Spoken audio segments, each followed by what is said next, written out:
Thank you, Mr. Jimmy. So I want to get to know the crowd a little bit tonight. Falling off the chair would not be a good start, guys. All right, so I want to get to know you guys a little bit. If you are 18, could you guys just like make a noise for me? Any noise you want to make? There it is. All right, just so you know, there's like a prize for the people that make like the best noise, okay? All right, so 19-year-olds, are you guys anywhere? Okay, we've got like maybe two. Okay, or 20? Okay, 21? Bingo! All right, good year, 22? Yeah! Yes, all right, there's a little enthusiasm, okay? Everyone else take note, that is kind of what I'm looking for tonight, okay? 23. Okay, so you're telling me that everybody's old in here, like everybody's 25? All right, anybody who's 25? Yeah! Okay. Who are 24? Yeah! 33! Alright, yeah, 33! In the back, how old are you guys? 28.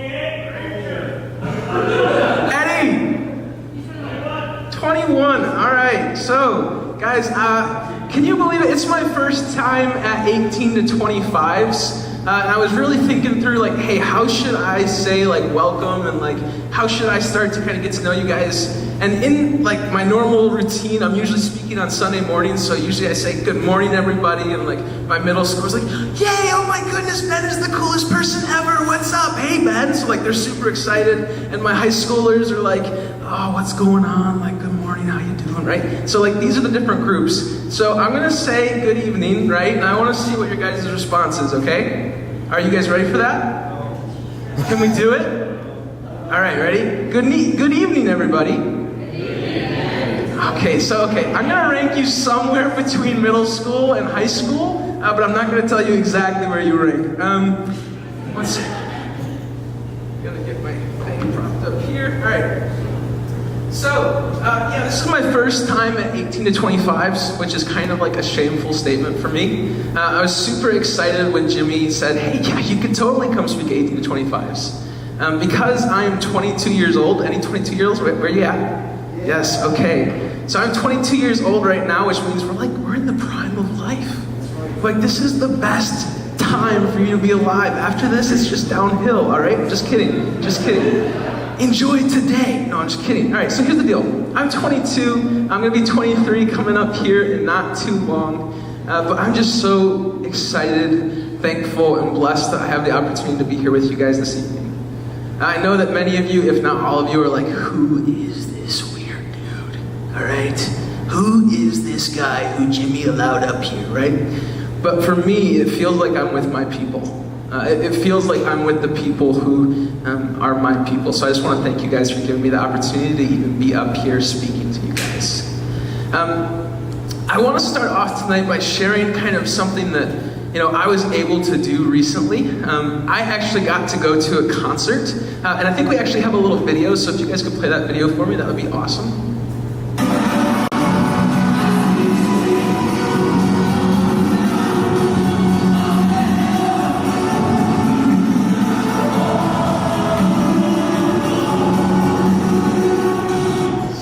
Yes, all right.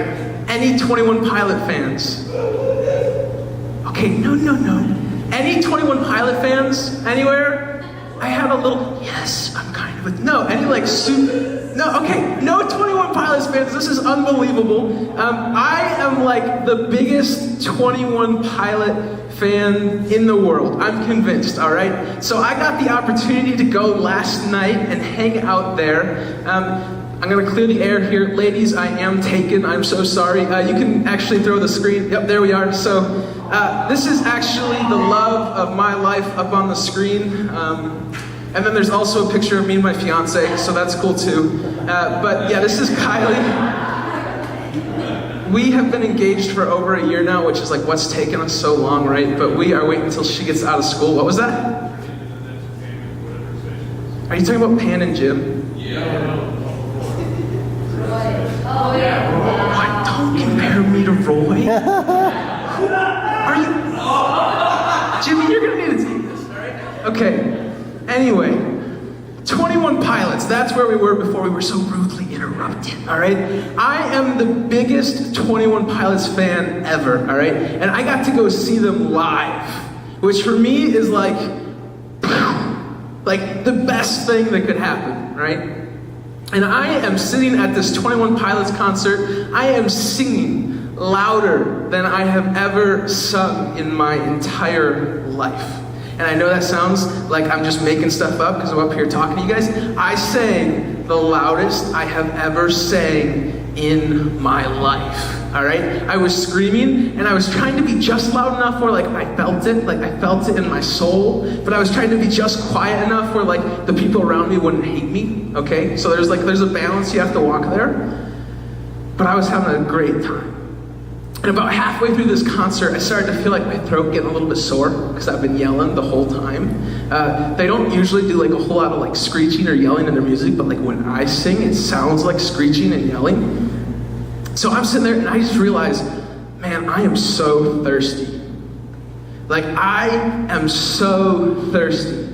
And if you've ever been to a concert, you know that the people around you, they smell a little bit like beer, they smell a lot like BO, and you're in that space and it just makes you even more thirsty because you're it's just so gross in here, and I need some water. I need some water.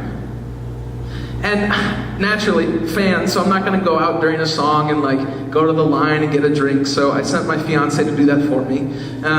Just kidding, guys, just kidding. It's okay to laugh, all right? Nobody, thank you, yes. But I was so thirsty. And another time in my life where I can just remember this visceral thirst, this need for water, was a time when I was in Israel, and I think we actually have a couple pictures to show you guys. So if you've ever read in the Bible the Judean wilderness, the bottom left picture, that's kind of what that looks like. And then also in the top right corner, that is it's basically the place where Jesus died and then was buried. So it's kind of a church, it's called the Church of the Holy Sepulchre, but that was that there too. But when I was in Israel, I was the classic tourist, so you can see my big hat. I usually had my camelback on, so I was rocking the straw that was just constantly in my mouth so I could drink water. I had this huge water bottle that I was toting around with me everywhere we'd go. But we were hiking through these hills, we were climbing these huge the best way to say it is giant mountains where these cities used to be located, and we get to see all these biblical events, right? And I can just remember the hottest day that we were there was 115 degrees. 115 degrees and zero humidity. And I was more thirsty than I think I've ever been in my entire life. No matter how much water I took in, no matter how much I drank water, I was still thirsty. And today we're going to be jumping into the Bible here in just a minute. If you have your Bible, you can open up to the Gospel of John, chapter 4 specifically. But I want you to think in your life, when was a time where you were just so thirsty? When was a time in your life where you can just remember, man, I would do anything for a drink of water right now? So if we jump into John chapter 4, let me get my Bible open here. We are going to start to read John chapter 4, verse 3. And we're picking up with Jesus, so this is what it says. And he had to pass through Samaria, so he came to a town in Samaria called Sychar, near the field that Jacob had given his son Joseph. Jacob's well was there. So Jesus, wearied as he was from his journey, was sitting beside the well. It was about the 6th hour, or this translation says noon. A woman from Samaria came to draw water, and Jesus said to her, "Give me a drink," for his disciples had gone into the city to buy food. The Samaritan woman said to him, "How is it that you, a Jew, asks me for a drink, a woman of Samaria? For Jews have no dealings with Samaritans." And this passage, right from the get-go, demands that we lean in and pay attention. This passage demands that we start to look at the details that it's giving us. So first of all, we have to realize where this is. This is in a place called Samaria. And at this time, the Jewish people did not associate in any way with the Samaritans. The Jewish people actually thought that it was like a negative thing to be a part of a group or to be friends with or to know someone who was a Samaritan. So the fact that Jesus is actually here, that's crazy. And it demands us to think, what in the world is going on here, Jesus? Like, what is this passage about really, right? So we start to ask these questions. And then we look and we see that the passage tells us that this woman came to the well at the 6th hour or at noon.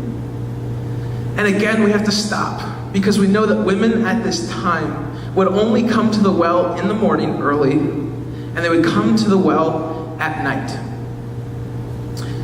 So this passage is starting to give us context clues into who this woman was.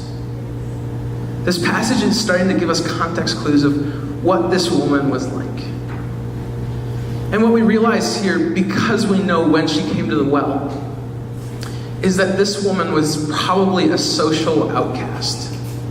This woman was someone who was not socially acceptable. This woman was a person who couldn't come at the traditional times that the women would come to the well. And even it tells us that she's there by herself. And women almost exclusively came to the well in groups. So what we realize is that Jesus is sitting here with this woman from Samaria who technically a Jewish person wouldn't want to associate with. And not only is she a woman from Samaria, but she's like a social outcast. She's someone that the social order, the normal people, if you will, would have said, hey, like, we don't talk to her. We don't associate with her. So she's basically like Eddie, right? So like, everybody probably knows who Eddie is. Like, we don't talk to him, right? Like, so that's this woman, okay? Love you, Eddie. But it's important for us to understand this as we approach this passage. It's important for us to get a full grasp of who she is. Because as we talk in this series of Restored, we are looking at how Jesus restores people, how the gospel restores people. And a key aspect to this story is the fact that this woman is just a social outcast. And if we look at Jesus' response to this woman, this is what it says in John chapter 4, verse 10. Jesus answered her, "If you knew the gift of God and who it was saying to you, 'Give me a drink,' you would have asked him and he would have given you living water." The woman said to him, "Sir, you have nothing to draw water with, and the well is deep. Where do you get that living water? Are you greater than our father Jacob? He gave us the well, and he drank from it himself, as did his sons and his livestock." And for us, this concept of living water doesn't quite register. Most of us have like a sink in our house that you can just turn on and water will come right to it. Or we have lots of like water bottles just stationed, like stocked up in our fridge. But for someone who's in Israel, someone who's living during this time, this concept of living water is water that's flowing. It's either flowing in a river, it's flowing in like a spring, or whatever it may be. This is fresh water. This is fresh, desirable water. Water you actually want to drink. And this woman, as you can see, gets kind of excited. She's like, "Hey, where do I get this water that you're talking about? Where do I get the water that is fresh? It's probably cold. It's desirable for me to drink." And you can imagine the tough work of dropping a bucket down into the well and pulling it back up and then kind of like doing the process over again to collect this water out of the well.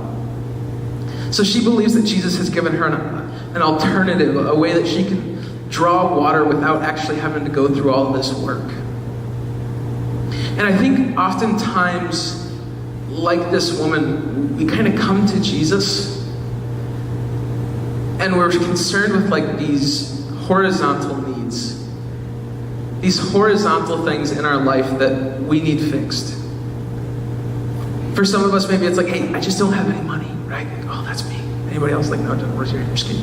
Like, "I just don't have any money," right? "Jesus, I need money." Or like, "I really want a girlfriend. Like, I really, really want a girlfriend, and I don't have a girlfriend, so like, I'd like to get a girlfriend," right? And we come to God with like these horizontal issues.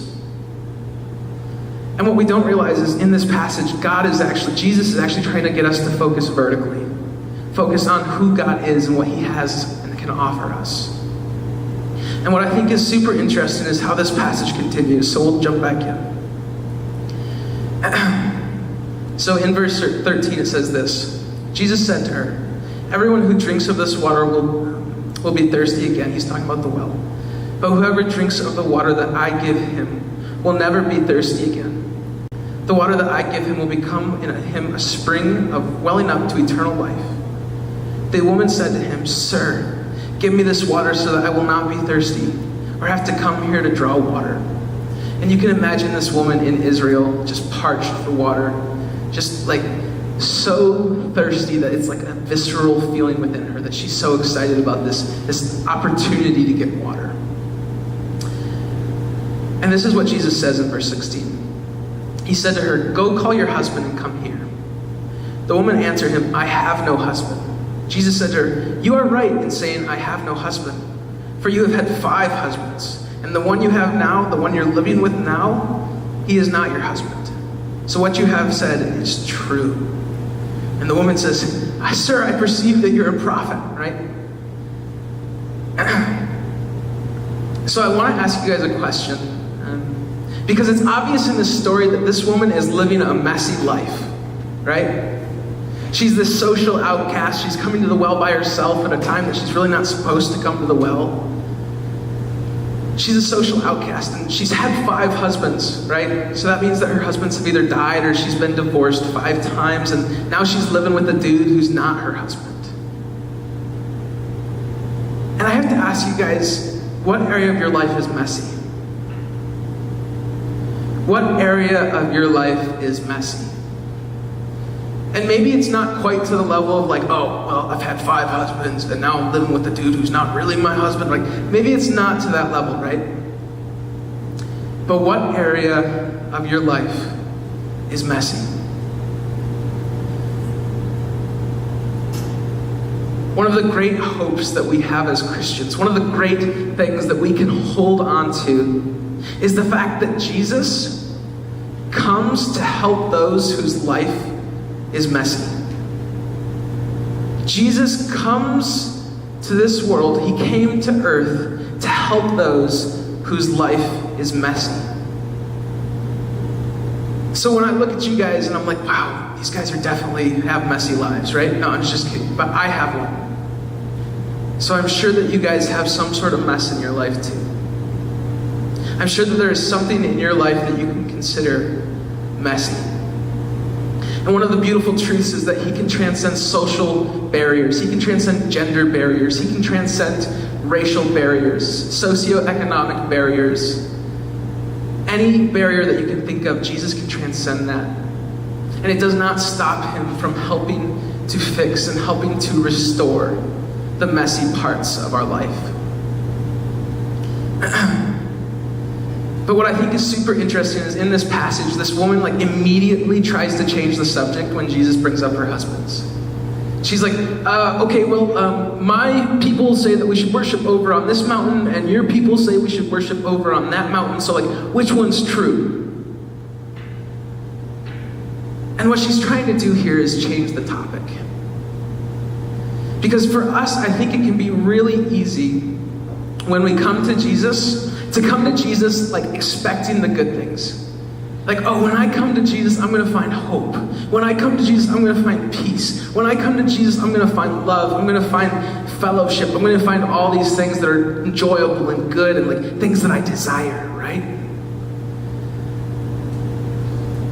But what this woman finds out in this story is that Jesus is going to help us with the messy parts of our life. Jesus is going to help us with the messy parts of our life. We want our immediate needs to be quenched and dealt with so badly, right? We want the areas in our life that we want them dealt with today. We want to find that joy. We want to find that peace. We want to be in fellowship with other Christians, and there's nothing wrong with that. There's absolutely nothing wrong with that. But the beautiful thing is that Jesus' gift of salvation is free. Jesus' gift of salvation is free. It's something that we have to accept. Jesus' gift of salvation is something that's offered to each and every one of us. No matter what your socioeconomic background is, no matter what gender you are, no matter what race you consider yourself to be, no matter what boundary we set up between ourselves, Jesus' salvation and that gift of salvation is free to everyone. And I don't know if you guys have made that decision. I don't know if you guys have made that first decision in accepting that gift, in stepping into trusting God in that way. But I want to provide just a short opportunity for us tonight to make that decision. So in a minute, I'm going to pray. And if you guys are feeling like, hey, I really just want to take that first step into trusting Christ, I want to take that first step into accepting the salvation and this love that Jesus offers me, then I want you guys to encourage you guys just to say what I'm going to say in your head and pray that with me. So if you guys would, just bow your heads. Dear Lord, we thank you so much for the opportunity that we have to be here tonight. Lord, some of us, we've never taken that first step of trust with you. We've never asked for that gift of salvation. And some of us, we recognize that our life is messy. We recognize that we have this thirst that can't be quenched. And we ask that you would come into our life and help fix that mess. We ask that you would be a part of fixing us and taking our sin. And Lord, ultimately, we believe that you are who you say you are, that you died on the cross, and that you raised again 3 days later. Lord, we love you, and we thank you. Guys, I don't know if you guys have ever made that decision before. I don't know if you want to recommit, but we have these cards on your seat. I'm sure you guys have seen them before.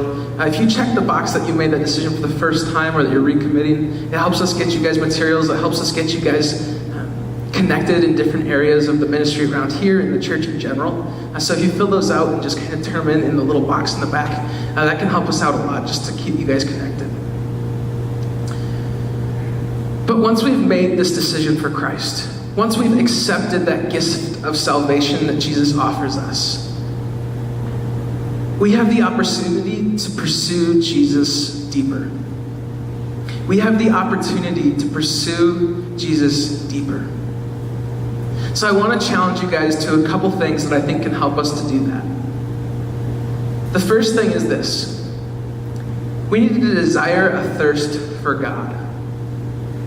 We need to desire a thirst for God. And this is what I'm trying to talk about here. So often in my life, I can say, oh my goodness, I want God to come into my life. I want him to fix these messy parts. I want that joy and that peace and the love that come with who God is and what Jesus offers us and the salvation that he offers us.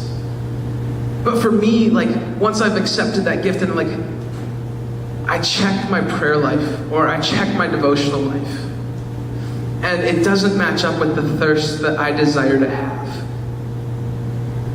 I check the way that I'm engaging God in my relationship with him, and it doesn't match up with the thirst for God that I want to have. Because when I'm sitting in that concert, or I'm walking through these Judean wilderness, parched, and all I can think of and want is just a drink of water, I am challenged by the fact that I don't always feel that with my relationship with Jesus. I am challenged by the fact that I don't always want Jesus as badly as I want water. So I would challenge you guys, we need to desire a thirst for Jesus and for God. Secondly, we need to desire and fully submit to God. We need to desire and fully surrender to God. And this is something that comes with practice. It's not necessarily easy. And it's something that the woman in this story, in her process of restoration, found out kind of the hard way. She's like, oh great, I want some water. Tell me what that's about. I can see that you're kind of a prophet. And then Jesus says, that's awesome. Let's talk about your husbands. Let's talk about the relationship that you're currently living in. And I don't know what that area is in your life. For me, maybe it's my money. It's I don't fully trust God with that area of my life.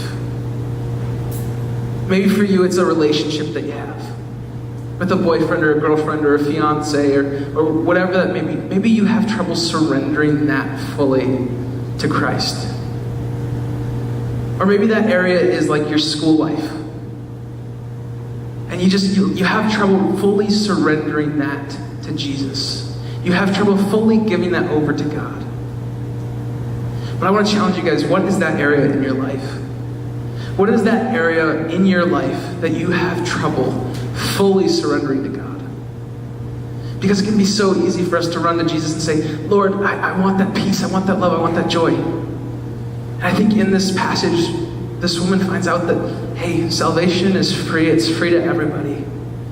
But when we come to Jesus, he will start to deal with the messy parts of our life. He will come and he will start to transform and restore our life.